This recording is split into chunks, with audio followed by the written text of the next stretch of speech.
What do you think? Do the Browns trade down? What are the chances that they trade back?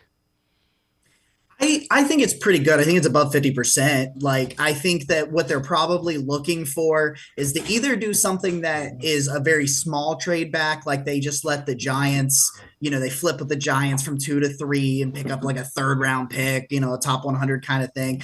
Or I think they might go down and look to get a first round pick in next year's class just because you never can have enough draft assets. And if you think that somebody is willing to give you an offer that you can't refuse and you get an extra one in 2026, like I think you absolutely take that if it's there. And especially if it's like getting an extra one and you go back to 6 with Vegas, which is something that I've mocked before in some of my stuff for the OBR. I think that would just be awesome.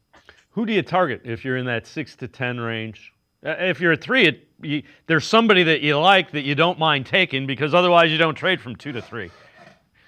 Right, absolutely. I think Mason Graham is probably towards the top, the defensive tackle from Michigan. He's probably towards the top of the list of that 6 to 10 range. If you're somewhere in there, his teammate Will Johnson, the corner from Michigan, I think those two make a ton of sense if you're looking on defense. Mason Graham, to me, the Michigan defensive tackle, I keep saying that he is the safest pick in this draft because I think he is a really phenomenal run defender. And I think he's got a lot of pass rush upside and athleticism to be a really good pass rusher. He's just not developed there. So I think his floor is an elite run defender at defensive tackle. Like, I think that's at worst what you're getting if you take him.